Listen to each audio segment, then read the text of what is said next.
ఈ మధ్యనే మేము మొన్న శ్రీరంగంలో ఉన్నటువంటి శ్రీరంగనాథ స్వామి ఆలయాన్ని సందర్శించడమైనది.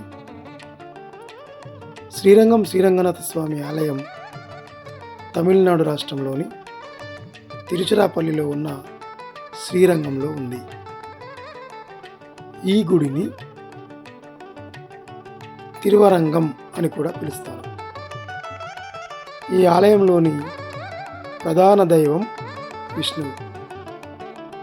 ఈ ఆలయాన్ని తమిళ నిర్మాణ శైలిలో నిర్మించారు. ఈ క్షేత్రాన్ని విష్ణువుకు ప్రీతికరమైన 108 దివ్య దేశాలలో ఒకటిగా పరిగణిస్తారు వైష్ణవులు. సుప్రసిద్ధమైన ఈ ఆలయం కావేరీ నదిలో ఒక ద్వీపం వంటి దానిలో ఉంది. ఈ ఆలయం ఎందరో ముస్లిం, యూరోపియన్ రాజుల దండయాత్రలకు కూడా గురైంది.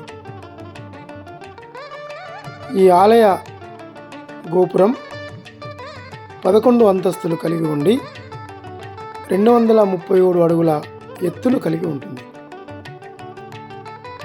డిసెంబర్ నుంచి జనవరి వరకు 21 రోజుల పాటు జరిగే ఈ ఉత్సవంలో దాదాపు 10 లక్షల మంది భక్తులు పాల్గొంటారు. శ్రీరంగంలోని ఈ దేవాలయంను ప్రపంచంలోనే అతిపెద్ద హిందూ ఆలయంగా పేర్కొంటారు. ఈ ఆలయం 156 ఎకరాల్లో 4116 మీటర్ల చుట్టుకొలతతో భారతదేశంలోనే అతిపెద్ద ఆలయంగా నిలిచింది. 1311లో అల్లావుద్దీన్ ఖిల్జీ యొక్క ముస్లిం జనరల్ మాలిక్ కఫూర్ మరియు అతని ఢిల్లీ సుల్తానేట్ దళాలచే దండయాత్ర చేసి దేవాలయంను ధ్వంసం చేసి ఆలయంలోని బంగారు విగ్రహాన్ని తీసుకెళ్లారు. అక్కడ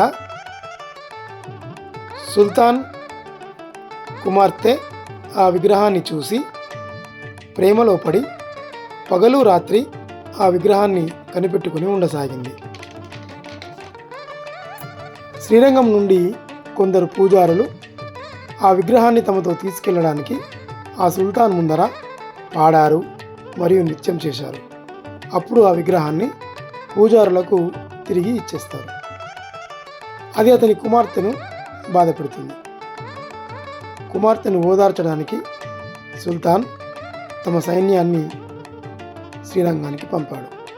కానీ వారు విజయవంతం కాలేదు.